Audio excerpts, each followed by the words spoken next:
निकाल देंगे। अभी निकाल रहा हूँ, आप चिंता क्यों कर रहे हो? आप चिंता क्यों कर रहे हो? सब कुछ निकाल दूंगा, नो टेंशन। हाँ, इसीलिए तो आए हो, मुझे पता है ना, कुछ लोगों को निकलवाने तो आए। सबको नमस्कार।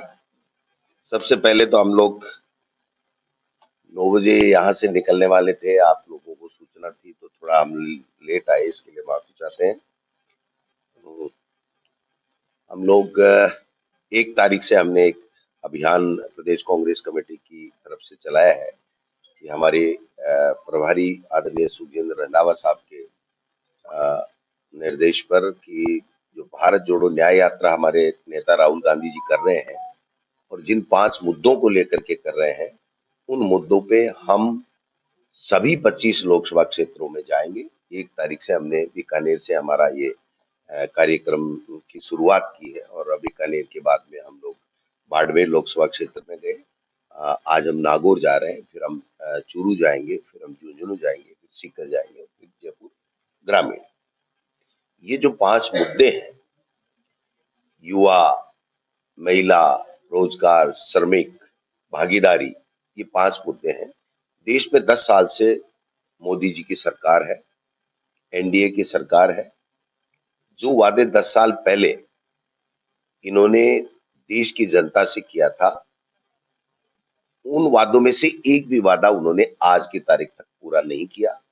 चाहे वो महंगाई कम करने का मुद्दा हो, चाहे 2 करोड़ लोगों को रोजगार देने का प्रतिवर्ष का मुद्दा हो, चाहे उनका किसान की आमदनी दोगुनी करने का मुद्दा हो, चाहे जातिगत जनगणना की बात हो, चाहे महिला के उत्थान की बात हो, विदेश नीति ठीक करने की बात हो, किसी भी मुद्दे के ऊपर उन्होंने कोई काम नहीं किया और केवल केवल धार्मिक उन्माद फैलाते रहे, जुमले गढ़ते रहे, झूठ बोलते रहे और 10 साल आज हो गए।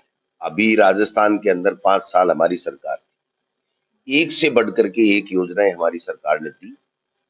आपने देखा होगा कि चाहे मुख्यमंत्री चिरंजीव योजना हो, चाहे 500 रुपए में गैस सिलेंडर देने की बात हो, महंगाई राहत कैंप लगाए गए, 1000 रुपए पेंशन दिया गया, राइट टू हेल्थ लाए, मिनिमम इनकम गारंटी एक्ट लाए, पहले यूपीए सरकार के समय राइट टू एजुकेशन हो, चाहे फूड सिक्योरिटी एक्ट हो, तमाम वो कानून लेकर के आए जिससे देश के लोगों को फायदा हो, देश के लोगों की प्रगति हो, उनकी इनकम बढ़े।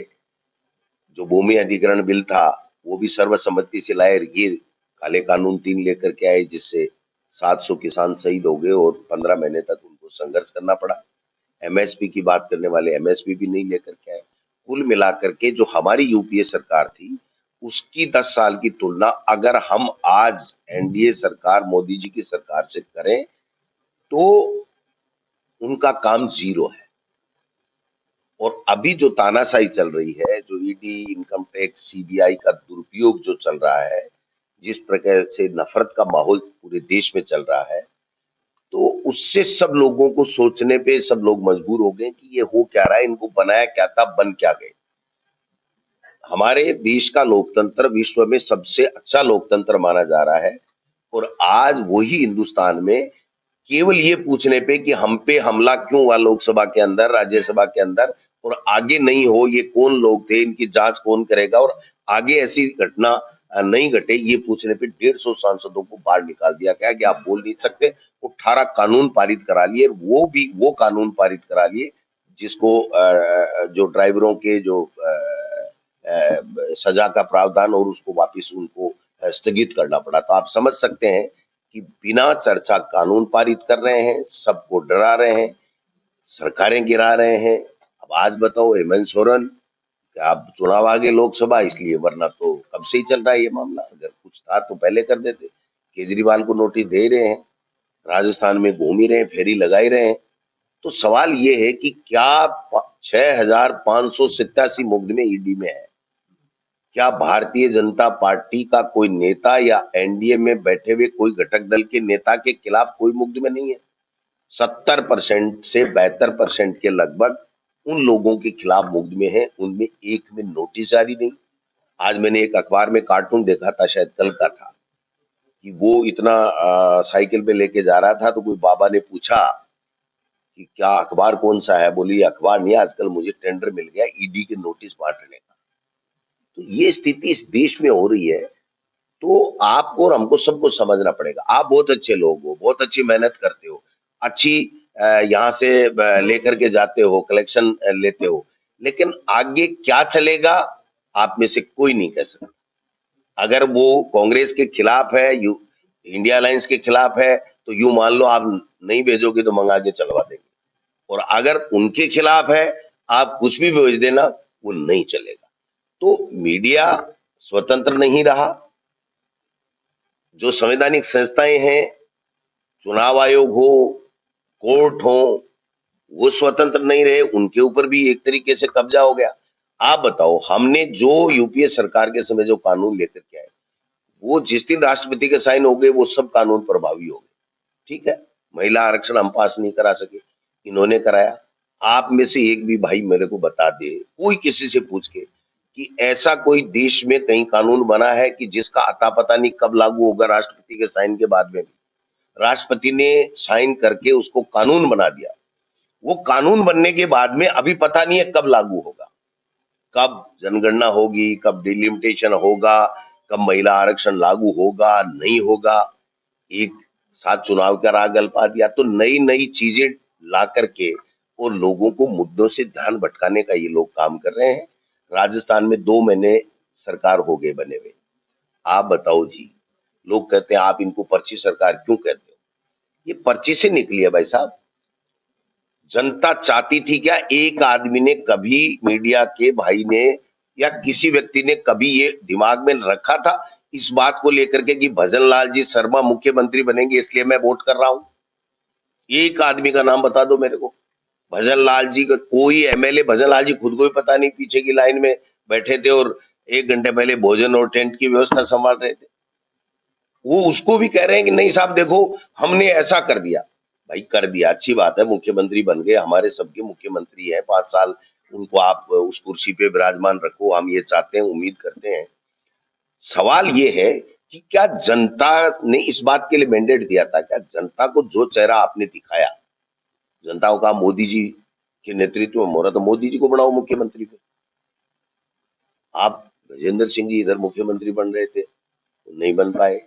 हमें भी अफसोस है कि जोधपुर का एक मुख्यमंत्री और बन जाता, अच्छा लगता, सबको अच्छा लगता, आपको भी अच्छा लगता, आपको बाइटें ज्यादा मिलती, काम भी होते, पत्रकारों के लिए भी कुछ योजना लेकर के आते, नहीं बन पाए। वसुंधरा जी 2 बार की मुख्यमंत्री थी, नहीं बन पाई। राठौड़ साहब, राजेंद्र जी राठौड़ साहब तो फाइनली थे, नहीं बन पाए, नहीं बन पाए। तो भजनलाल जी बन गए, लेकिन काम तो करो, किसी को बनाओ। काम क्या किया 2 महीने में? 100 दिन की कार्य योजना बनाने की बात की, 100 दिन होने वाले हैं, मेरी गारंटी है 100 दिन की कार्य योजना पूरी करने वाली कार्य योजना अगर 100 दिन में बन जाए तो मुझे एक टेलीफोन कर देना, गोविंद डोटासरा वो कार्य योजना आ गई है, अब तेरे को क्या कहना है मैं उस पर बता दूंगा कि मुझे क्या कहना है। ठीक है, नए कार्य योजना है, नए मंत्रियों के विभागों में जिस प्रकार से कैंचियां चलाई गई, इधर उधर, सब पीड़ित है, किसी को कुछ पता नहीं मुझे क्या करना है, किसी को ऐसे नहीं मिल रहे हैं। सीएमओ में अधिकारी 2 महीने बाद में आ गए। एजी का जब हमने हल्ला किया, एजी नहीं, डबल एजी नहीं, सरकार के मोकदमों की पैरवी कौन करे, हाईकोर्ट ने टिप्पणी कर दी, तब जाकर के रात को वो झगड़ा, दिल्ली की पर्ची आई और शांत हो गया। एक भी फैसला अगर मुख्यमंत्री या उसका मंत्रिमंडल अपने स्व विवेक से ले ले तो उस दिन मुझे आप टेलीफोन करना कि डोटासरा जी आप तो कह रहे थे कि दिल्ली की पर्ची सरकार है, ये पर्ची से फैसले करती है, इन्होंने तो स्व विवेक से फैसला ले लिया। स्व विवेक से एक मुख्यमंत्री जी ने फैसला लिया है, मैं उनको धन्यवाद दूंगा कि उन्होंने कहा मेरे से तो मत डरो, सरकार से मत डरो, लेकिन भगवान से डरो। ये मोदी जी ने पर्ची नहीं भेजी, ये उनका खुद का विवेक है। तो ठीक है, जब भगवान भरोसे ही सब कुछ कर दिया तो आपको तो करने की आवश्यकता ही नहीं। आज जो अभिभाषण पढ़ा गया राज्यपाल महोदय से, उस अभिभाषण में पिछली सरकार की गालियों के अलावा कुछ दिया? सब कुछ खराब है। और राज्यपाल के अभिभाषण को आप पढ़ना भाई साहब मेरे कहने से, उसमें ये लिखा है कि राज्यपाल ने दिनांक इतने को कहा, वो बहुत गलत है। महाराज राज्यपाल हो आप, राज्यपाल के मुंह से वो बात कहलवा दी कि मैंने जो पिछली बार कहा था वो गलत कहा था। तो सर आप लोगों ने विरोध भी तो नहीं किया विधानसभा में? क्या हमने हमें संस्कार है, हमें जनता के मुद्दों की बात करनी है। उनको चाहिए ये कि उजुल पुजुल कुछ करो और ये हल्ला करें और हम कहें देखो ये जनता के लिए नहीं है, डबल इंजन की सरकार से ये डर गए हैं, डबल इंजन की सरकार ऐसा कर रही है। हम न तो इस तरीके का व्यवधान डालेंगे। हम प्रजातंत्र में विश्वास करते हैं, जनता ने हमको प्रतिपक्ष में बैठाया तो हम प्रतिपक्ष की भूमिका निभाएंगे। कायदा होता है कि राजस्थान की जो सरकार बनती है वो विधानसभा में जिम्मेदारी के साथ में सदन चलाए और जनता के लिए काम करे। यहाँ उल्टा हो रहा है, लोकसभा हो राज्यसभा हो चाहे यहाँ हो, उल्टा हो रहा है। ये चाहते हैं कितनी जल्दी डिस्टर्ब हो, क्योंकि इनका गुजरात मॉडल हो चाहे इनका बिहार मॉडल हो चाहे इनका आपका उत्तर प्रदेश का मॉडल हो, माफ करना, जो बीजेपी के राज्य है वहां 2 दिन 4 दिन बजट सेशन चल चला के पन्ने वन्ने फेंक के चले जाते हैं और टेबले टेबले कूट काट के चले जाते हैं। ये राजस्थान की परंपरा नहीं है, इसको हम नहीं बनने देंगे। हम चाहते हैं आराम से सुना, राज्यपाल का अभिभाषण का विरोध करते तो आप सुबह पहले छापते। इनको हरा दिया जनता ने, विपक्ष में बैठा दिया, इनको इतनी भी सब्र नहीं है, ये सुनते पता नहीं क्या कहते क्या नहीं कहते। भाई साहब आपके पास तो क्या दुधारी पन्ने की कुलाड़ी है, आप ऐसा करोगे तो ऐसा भी मारोगे ऐसा भी मारोगे। हमने कुलाड़ी देखी थी, एक तरफ मून होती थी एक तरफ उसकी धार होती थी।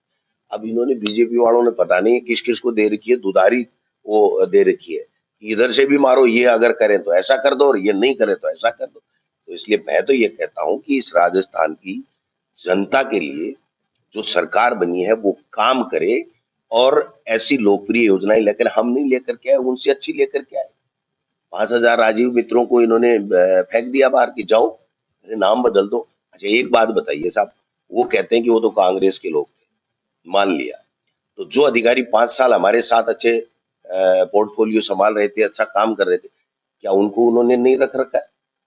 वो अधिकारी भी हमारे हैं, फिर लाओ गुजरात से सारे के सारे, दूसरे स्टेट से लाएंगे क्या अधिकारी? अधिकारी तो यही रहेंगे।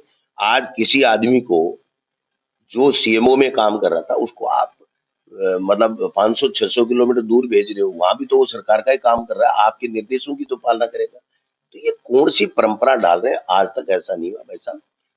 थोड़ा बहुत इधर उधर एडजस्टमेंट डिपार्टमेंट का होता रहता है, लेकिन इस तरीके की बदले की भावना से जो कार्रवाई ये लोग बात कर रहे हैं, ये ढूंढ रहे हैं आरएसएस बैकग्राउंड का अधिकारी लाओ, आरएसएस बैकग्राउंड का। इस आरएसएस मनमोहन सिंह बना दो किसी को अधिकारी, वो मोदी जी ने दिल्ली में कर रखे हैं नियुक्त। हर डिपार्टमेंट में हर केंद्रीय मंत्री के ऊपर बैठा रखा है एक आरएसएस का पदाधिकारी, किसी न किसी नाम से रिसोर्स पर्सन, पता नहीं क्या क्या नाम निकाल रहे हैं। यहाँ भी वही मॉडल लगा तो कौन मना कर रहा है? इनको कोई मना कर रहा है क्या? आज ये बहुमत में है। मैं समझता हूँ कि आपको और हमको सबको समझना पड़ेगा, अगर कोई हमारी योजना अच्छी है तो उसको और अच्छा कैसे करें, ये बात होनी चाहिए। अगर वो कोई योजना अच्छी नहीं है, आप बताओ 25 लाख की चिरंजीवी योजना है, उसको बंद करके 5 लाख रुपए की वो आयुष्मान भारत लेकर के आ रहे हैं। क्या आप कर क्या रहे हो? क्या कहना चाहते हो आप? मेरे समझ में नहीं आ रहा आप करना क्या चाहते हो। कोई विजन नहीं है। 2 घंटे 12 मिनट मुख्यमंत्री जी ने जैसे बड़ी चौपट में भाषण ठोके वैसे भाषण ठोका। आप बताओ इसमें युवाओं के लिए कोई विजन था? अच्छा आप युवाओं को इतने को रोजगार देंगे, किसानों के लिए हम क्या करेंगे, कर्ज माफी के लिए कही दिया किरोड़ी लाल जी ने, कृषि मंत्री है, उन्होंने कहा मेरे को बनाए है कृषि मंत्री, मैं बताता हूँ इस भाजपा को। उन्होंने कहा किसान की आदत खराब होगी, ऋण लो और मत चुकाओ, ये गलत है, जाब्ता कर दिया। अब ये सरकार किसान के बारे में कुछ बोलने लायक रही है? नहीं रही है। जनजाति मंत्री जी का भगवान भला करे, उनको लंबी उम्र दे, बोल ही गए बच्चे ज्यादा से ज्यादा पैदा करो जिससे देश के प्रधानमंत्री जी आपको मकान दे दें। औरों के बताओ, गजेंद्र सिंह जी कह रहे हैं कि फर्जी बोगस है 25 लाख की। भाई साहब दिल्ली की टीम आई थी भारत सरकार की इस योजना का अध्ययन करने के लिए, बीजेपी के स्टेट्स हैं उनके चीफ सेक्रेटरियों ने कमेटी बना करके हमारी इस योजना को, जो मुख्यमंत्री अशोक गहलोत जी ने चालू की थी, उसको देखने के लिए आई, उसको समझने के लिए आई थी। राइट टू हेल्थ देश में कहीं नहीं है, गिग वर्कर के लिए देश में कहीं कानून नहीं है। तो हमारी सारी योजनाएं गलत।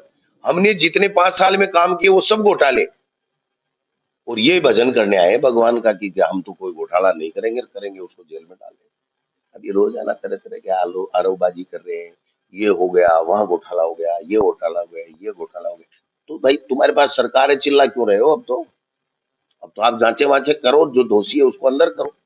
अभी कल किसी मंत्री महोदय ने कहा साहब डोटासरा जी 4 बार के विधायक हैं, मंत्री रहे हैं और विधायक भी रहे हैं उनको आरपीएससी भंग की ऐसी बात नहीं, मैंने कभी नहीं की। मैंने उनसे मांग की थी कि आप मांग कर रहे थे, आप बताओ कब कर रहे हो। और वो इसलिए की कि 19 जुलाई को शायद सीपी जोशी जी जो प्रदेश अध्यक्ष है बीजेपी के, उन्होंने बाकायदा बाइट दिया, आप कहोगे तो मैं सुना दूंगा आपको, कि हम आरपीएससी को भंग करें, हमारी सरकार आती। तो अब ये कर ही नहीं सकते, इनकी औकात ही नहीं है, इनको संविधान का ही पता नहीं है, ये आरपीएससी भंग कर सकते हैं। और दूसरी बात, अगर कोई गड़बड़ है, अगर बाबूलाल कटारा ने गड़बड़ की तो इसको किसने पकड़ा था? ये जो 615 लोग पकड़े गए, जिसमें मान लो रीट के भी 200 जो अपराधी पकड़े गए, ये किसने पकड़े? ये क्या भाजपा ने पकड़े? क्या ईडी ने पकड़े? 99.99% वो लोग हैं जो हमारी सरकार ने पकड़े, और बिना किसी के कहे सो मोटो कार्रवाई हुई है। ये बाबूलाल कटारा को किसने जेल में डाला था? कांग्रेस की सरकार ने डाला। अगर गड़बड़ की है तो जेल में डाल दिया। इनके वसुंधरा जी के समय मैं बता दूं आपको, मैं था प्रतिपक्ष में, जो पेपर आउट होता था उसको पेपर आउट नहीं मानते थे। और जब हाई कोर्ट कहता था बच्चे जाते थे, रोते बिलखते पैसे लगा के, तब हाई कोर्ट कहता था ये पेपर आउट है, तब पेपर आउट। अभी जवाब दिया इन्होंने पेपर आउट का। 33 पेपर आउट बताए 10 साल में। वसुंधरा जी की 5 साल, 5 साल हमारे गहलोत साहब की, हमारी कांग्रेस की सरकार। उनमें से आप गिन लेना, क्वेश्चन विधानसभा की वेबसाइट पे पड़ा है, 19 हो सकता है, 20 हो सकता है। ये तो है बीजेपी के समय की एफआईआर, तो बाकी 12-13 हमारे समय की। और उसमें सब में दे रखा है कि एक हाईकोर्ट के एलडीसी का पेपर का पेंडिंग है, बाकी हमने सब में चालान ठोक दिया। तो फिर जबरदस्ती चिल्ला रहे हैं। कोई किसी का ही नाम ले रहा है, कोई तो कह रहा है इस चीज में घोटाला हो गया, इस चीज में घोटाला हो गया। तो बता किसको रहे हो? हमको बताने की जरूरत नहीं है, हमने किया ना। अगर वो कहते हैं कि कांग्रेस के लोगों ने, मंत्रियों ने, सरकार में बैठे लोगों ने घोटाले किए हैं, तो उनको तो कार्रवाई करनी चाहिए, और कार्रवाई करके विधानसभा में कहना चाहिए ये देखो, ये नहीं पकड़ पाए थे, इन्होंने गलतियां किया, ये हमने पकड़ी। कुछ नहीं कर पाएंगे भाई साहब, ये 6 महीने बाद में इनके टांगे बजेगी, इनकी जो दुर्गति होगी, इनकी कोई पूछने वाला नहीं होगा। इनके खुद के विधानसभा क्षेत्र में इनके कार्यकर्ता पूछेंगे कि आप इतनी इतनी बड़ी बातें कर रहे थे, आप कर क्या रहे हो, आप हमारा काम क्यों नहीं हो? अभी देखा आपने, अल्प समय के लिए तबादले खोलेंगे, सेटिंग कर लो। ये पहला ऑर्डर है हिंदुस्तान में किसी स्टेट में कि कोई सेटिंग करनी है तो कर लो, हम अल्प समय के लिए खोलेंगे, पहले सेटिंग कर लो। होती है कोई ऐसे? आप एक तरफ तो कह रहे हो कि डिजाइन नहीं चलेगी, पॉलिसी तो एक दो डिपार्टमेंट में पुलिस में हो सकती है, बाकी डिपार्टमेंट में पॉलिसी नहीं है वैसा। जब पॉलिसी बनाओ और उसके बाद में तबादले खोलो तो पॉलिसी से होंगे, हम स्वागत करेंगे। लेकिन अगर आप कह रहे हो डिजायर से नहीं करेंगे, और हम डिजायर पहले से सेटिंग कर लो और हम बैन खोलने वाले हैं, इसका मतलब स्पष्ट रूप से या तो ब्यूरोक्रेसी हावी होगी, या भयंकर भ्रष्टाचार होगा। जिसकी जवाबदारी किसकी होगी साहब? इन्हीं की होगी कि हमारे विपक्ष पे डालेंगे? इसलिए मैं तो ये कहना चाहता हूँ कि 2 महीने के लगभग हो गए, एक योजना नहीं, बेरोजगारों के लिए कोई बात नहीं, नौकरी के लिए कोई बात नहीं, जो लोगों के लिए बीमार हैं, कोरोना आ गया, लोग बीमार हैं, हमारे मुख्यमंत्री जी भी काफी अस्वस्थ हैं, भर्ती हैं एसएमएस में। हम उनके दीर्घायु होने की, जल्दी स्वास्थ्य होने की आप सब लोग, हम सब लोग ईश्वर से प्रार्थना करते हैं। बट सवाल ये है कि इनका फोकस है कहाँ? मुख्यमंत्री का बयान आया, जोधपुर में बैठे हैं, कोई कोरोना की बात कर रहे हैं? हमारे मुख्यमंत्री अशोक गहलोत जी जब थे, तो देश में जब लागू नहीं हुआ ये लॉकडाउन, तब हमारे मुख्यमंत्री की है। और जितने राजस्थान की सरकार की गाइडलाइन जाती थी, उसके 24 घंटे 48 घंटे बाद में वहां से गाइडलाइन केंद्र सरकार की उसी गाइडलाइन के हिसाब से आती थी। ये तो आपका सौभाग्य है कि आपके यहाँ से अशोक गहलोत जी और वो मुख्यमंत्री रहे हैं। तो ऐसे विजन के साथ में जिन लोगों ने काम किया, उन पे आप जबरदस्ती कभी कोई नोटिस टिकवा रहे हो, कभी कुछ आरोप लगा रहे हो, ये कर रहे हो, वो कर रहे हो। हम तो ये कहना चाहते हैं अच्छा काम करेंगे, हम जनता के लिए हैं, हम उनको सहयोग करेंगे। अगर वो गलत काम करेंगे, जेल में झूठे मुकदमे लगा के डालना हो, जितने को डाल दे, हम लोग डरने वाले नहीं है, हम लोग ईमानदारी के साथ। आज जोधपुर में है, आप जोधपुर में हैं तो दिल्ली जंतर मंतर जब जाएंगे तो दिल्ली की बात कर लेंगे। ये यही कह रहा हूं मैं, यही मुद्दे हटाने का यही तरीका है कि जो राजस्थान की 2 महीने से सरकार काम नहीं कर रही है उसको दिल्ली के जंतर मंतर की ईवीएम पे ले जाओ। क्यों ले जाओ भाई, वो अलग बात है। जो कर रहे हैं मांग करने दीजिए, अपने यहाँ ईवीएम की मांग हमने तो नहीं की अभी तक। राजीव गांधी खेल ओलंपिक के अंदर इन्होंने टिकट को लेकर के बड़ा आरोप लगाया, करोड़ों का घोटाला हुआ जो वर्तमान इन्होंने तो यूपीए की मनमोहन सिंह सरकार के ऊपर कोलगेट का पता नहीं कितने कितने घोटाले लगाए थे, और उस सीएजी ने माफी मांगी है देश से कि मेरी गलती हो गई, मुझे माफ करें कि मैंने ऐसा माहौल बना दिया और ऐसे ऐसे कमेंट कर दिए जिससे एक बहुत अच्छी सरकार मनमोहन सिंह जी दे रहे थे, वो सरकार गिर गई। एक भी घोटाला आरोप तो कोई लगा दे भाई साहब, आरोप तो पता नहीं क्या क्या लग रहे हैं। मुझे भी लोग पूछ रहे हैं कि साहब मुख्यमंत्री भजनलाल जी का पहला फैसला क्या था, तो मैंने तो नहीं बोला, लेकिन किसी मित्र ने बोल दिया कि भाई भरतपुर में कुछ गड़बड़ हुई थी, भ्रष्टाचार हुआ था, उसके ऊपर एफआईआर लगाने का काम हुआ। कौन है कौन नहीं है मैं नहीं जानता। तो भाई तो रुक तो जा, तो तेरे दिल्ली से कोई फोन आया हुआ है क्या? आप वहां ले जा रहे हो, कभी इधर ले जा रहे हो, या तो मेरी होगी तो मुझे कोई दिक्कत नहीं है, मेरा तो हो गया था, मैंने अपनी बात कह दी। आप धन्यवाद।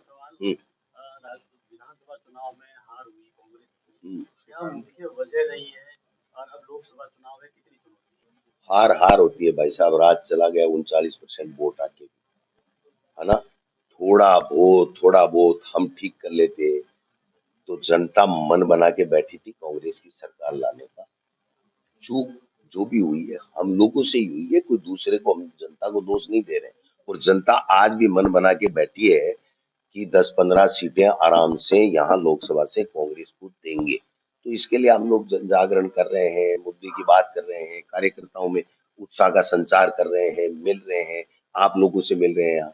हम तो ये चाहते हैं कि आप भी जो हमारी कोई कमी रही उसको चाहे कितनी भी बात बताओ, लेकिन इनके एजेंडे पे काम कृपया न करें, मैं ऐसा उम्मीद करता हूँ।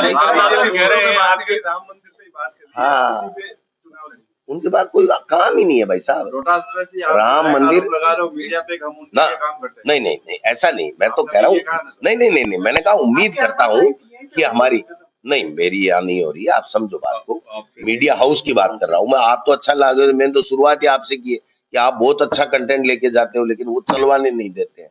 तो ये तो बात जो हो रही है वही हो रही है, बाकी तो आपके लिए आए हम, तो कितनी अच्छी अच्छी बातें कर रहे हैं। 15 सीटों की बात कर रहे हो, और जोधपुर में अभी पर्यवेक्षक जब मीटिंग करने आए थे तो मुद्दा उठ गया, टिकट किसको दे रहे हो, आप अशोक किसको दे रहे हो, तो आपके साथ पर्यवेक्षक आए तो टिकट देने का ही मुद्दा उठेगा, नहीं पर तो दूसरे टिकट नहीं देने का क्या मुद्दा उठेगा? सामने आ रही है ना।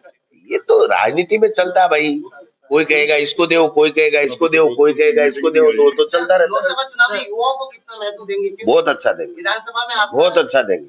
विधानसभा में आपने को लेकर मुद्दा उठाया था, अब चेंज करते हैं कि देखते हैं, जब विधानसभा में दोबारा जाएंगे तो कोई धमकी नहीं देते। सर्वे करवा रहे हैं आप या प्रत्याशियों का चयन किस आधार पे करेंगे आप? देखिए, सर्वे एआईसीसी कराती है, पीसीसी नहीं कराती। हम तो आप लोगों से फीडबैक ले लेंगे कि भाई साहब आप भी बता दो कौन अच्छा आदमी, कौन जीत सकता है, कौन नहीं। हाँ, हमारा सर्वे तो आप ही हो। और वो बीजेपी जाने, राजेंद्र जी राठौड़ जाने, मैं वो तो देखो ऐसा है, जो ट्विटर की बातें थी वो राम राम से और जय श्री राम से खत्म हो गई, अब वो तो बात ही खत्म। जो ग्रामीण शहरी ओलंपिक है उसको लेकर के राज्यमंत्री से सवाल उठे हैं, बोला कि उसके अंदर एक धरातल पे जो गेम्स होने थे वो नहीं हो पाए, तो बोला आपको सवाल ही निशान लगाए, कहीं वो इसको बंद करने की तैयारी 200 करोड़ के घोटाले की बात। अब वो जाने भाई, तो यही तो मैं कह रहा हूँ इतनी देर से, 1 घंटे से मैं ये कह रहा हूँ कि उनका विजन क्या है, कौन सी योजना बंद करेंगे, उसके एवज में कौन सी लाएंगे, किसको मजबूत करेंगे, वो 2 महीने में विजन नहीं बता पाए। मैं तो दिक्कत यही तो बता रहा हूँ उनकी। वो हम पे आरोप लगा रहे हैं, तो वो तो आरोप लगाने की आवश्यकता नहीं है, उनके पास सरकार है। कोई आदमी विधानसभा में क्वेश्चन उठाए तभी किसी की जांच होगी क्या? वो सोमोटो भी करा सकते हैं, कौन मना कर रहा है उनको? सर बैरवा जी ने कहा है कि विदेश छात्रों को भेजने की जो योजना है उसमें अधिकारियों के बच्चे सारे भेजे गए, आम जनता की योजना नहीं पहुंची, उसको लेकर भाई वो तो गाइडलाइन है, आप चेंज कर लो, आपको ठीक नहीं लग रही हो तो। आप इस हिंदुस्तान में संविधान को मानने वाले हो, आप किसी को ऐसा लिख करके कि ये वंचित रहेगा ऐसा लिख सकते हैं तो वो लिख दें। हमने तो लिखी नहीं। हमने जो गाइडलाइन बनाई सबने अप्रिशिएट किया। 500 बच्चों को बाहर हम लोग भेज रहे हैं, चाहे कितना भी खर्चा लगे। अगर उनको लग रहा है कि इसमें संशोधन करने की आवश्यकता है तो वो संशोधन कर दें। वो कह दें कि नहीं, अधिकारी के नहीं जाएंगे, केवल नेता के जाएंगे या जनता के जाएंगे, किसके जाएंगे तय कर दें। हमें कोई दिक्कत नहीं। चिरंजीवी में 25 लाख आपने बीमा किया था, स्वास्थ्य बीमा, कितने लाभार्थी रहे 25 लाख लेने वाले? 25 लाख लेने वाले हैं। भाई तो अब सरकार, इनसे पूछो, सवाल पूछ लेंगे। आपकी मैं सरकार जो थी उसमें मैं तो कह रहा हूँ 40,000 करोड़ रुपए इस पे लगे हैं। 4,000 करोड़ रुपए मुख्यमंत्री चिरंजीवी योजना में लोगों को लाभान्वित करने पे खर्च हुए, ठीक है, जिसमें liver plant, kidney plant 10 lakh, 15 lakh, 20 lakh, 19 lakh, 5 lakh, 2 lakh, सब तरह के हैं। अब तो मैं अगर वहां सरकार में होता तो मैं बता देता आपको। जी, जिस तरीके से सीएम साहब ने लगातार संजीवनी को लेकर भी सवाल खड़े किए, जांचें हुई, नतीजा सिफर रहा। 5 साल आपकी सरकार की, आपने क्या किया संजीवनी पे? किसी को अंदर डाला? हम क्या करते बड़ा आप नाम जब सामने आप आया, आप बताओ हम क्या करते हैं? जांच एजेंसी आपके पास वो तो हाई कोर्ट में है ना मामला। जब राजस्थान के उच्च न्यायालय में कोई मामला चला गया कि ये यहाँ रहेगा, सुनवाई होगी नहीं होगी, तो उस पर अब कमेंट करना कोई समझदारी नहीं। शेखावत ने जोधपुर में कहा है कि ERCP जो 13 जिलों की योजना है उसको लेकर कांग्रेस ने लटकाने, भटकाने, झटकाने ये काम किए। आगे वो तो पूरे फैल है। ERCP परियोजना में 3510 MCM पानी देने का वसुंधरा राजे जी की सरकार के समय DPR बन करके गई थी, जो 2010 की भारत सरकार की गाइडलाइन से थी। और जिस अधिकारी ने बनाई थी, जिस कंपनी ने बनाई थी, वो आज भारत सरकार के जल शक्ति मंत्रालय में काम कर रही है, वही अधिकारी वहां काम कर रहे हैं। अब हमने उसको आगे बढ़ाया था, अशोक गहलोत जी ने उसको आगे बढ़ाया कि ठीक है, किसी ने भी बनाई, 13 जिले के लोगों को 2 लाख हेक्टर उसके लिए, सिंचाई के लिए और पीने के पानी के लिए, उद्योगों के लिए पानी मिलना चाहिए। अभी जो MOU किया है वो पहली बात तो ERCP के तहत राष्ट्रीय परियोजना घोषित नहीं की है। PKC नाम की जो काली सिंध पार्वती चंबल परियोजना है, जो नदियों से नदियों जोड़ने, उस योजना के तहत किया है, इसलिए राष्ट्रीय परियोजना नहीं है। उसमें इन्होंने जो MOU किया है 2400 MCM पानी ही उन्होंने देने की बात का एग्रीमेंट किया है। और हमारे मुख्यमंत्री यहाँ बोल रहे हैं कि 3500 ले लो, 3700 ले लो, ये ले लो, वो ले लो। ऐसा नहीं होता है, ऐसा होता नहीं। जो मुख्यमंत्री MOU करके आया, हस्ताक्षर किए हैं, वो अगर ऑथेंटिक बात नहीं कहे, वो MOU सामने नहीं है। आप तो जोधपुर के हो, उनसे पूछिए कि साहब वो MOU की कॉपी दे दो। अगर आपके मुख्यमंत्री ने विधानसभा में कहा 3500 3700 MCM पानी देंगे, तो वो कॉपी आप मांग लो उनसे। वो अगर 3500 की बात करते हैं तो अच्छी बात, हम स्वागत करेंगे उनका। सर, आप भी शिक्षा मंत्री रहे हैं, इतिहास को लेकर जिस तरह से एक तरफ अकबर महान और दूसरी तरफ कहा जा रहा है कि महाराणा प्रताप महान, इसको लेकर के जो है बदलाव की बात है, क्या मानते हैं आप? शिक्षा मंत्री जी ने अभी तक पूरे विभाग का अध्ययन नहीं किया, उनको पहले अध्ययन करना पड़ेगा। जो आज पाठ्यक्रम है 12वीं तक स्कूली शिक्षा का, वो है NCERT पाठ्यक्रम, जो भारत सरकार की संस्था है। वो जो सिलेबस बनाती है, राजस्थान की सरकार हो चाहे कोई भी सरकार हो, अगर NCERT पाठ्यक्रम चलाती है तो उसको वहां का करोड़ों रुपए देने पड़ते हैं उनकी कॉपीराइट के। और वो जब पैसे जमा होते हैं तो वो उस सिलेबस की CD हमको भेजते हैं और हम प्रिंट करा के देते हैं। तो ये काम चल रहा है। तो जो भारत सरकार का NCERT पाठ्यक्रम है, उसमें क्या कुछ भी पढ़ाया जा रहा है, उससे इतर वो बात कैसे कर सकते हैं आप बताइए। लोकसभा के टिकट की घोषणा कब तक हो जाएगी? सारे लोग आपके साथ नॉमिनेशन का जो आखिरी दिन होता है और 3 बजे तक जब होता है, तब तक के लिए खुला है विकल्प। नहीं, लेट क्यों होगा, जल्दी करेंगे। हम तो जल्दी घूम रहे हैं, हम की बात जल्दी करेंगे। हाँ, जल्दी कर रहे हैं। Thank you. रावत जी कहा कि हम स्टैंड नहीं ले पाए। आप ही की पार्टी के अभी वर्तमान में जो कांग्रेस प्रत्याशी शिविर से सैम लोढ़ा ने कहा है कि स्टैंड नहीं ले पाए, लेकिन अब जालोर शिविर में भी तो आप स्टैंड ले लीजिए। देखिए, वहां बात की थी कि मैंने कहा था कि जहाँ 3 मिनिस्टर थे तो क्यों हार हुई, क्योंकि जब हम वर्कर्स की मीटिंग करते हैं तो वहां बात होती है।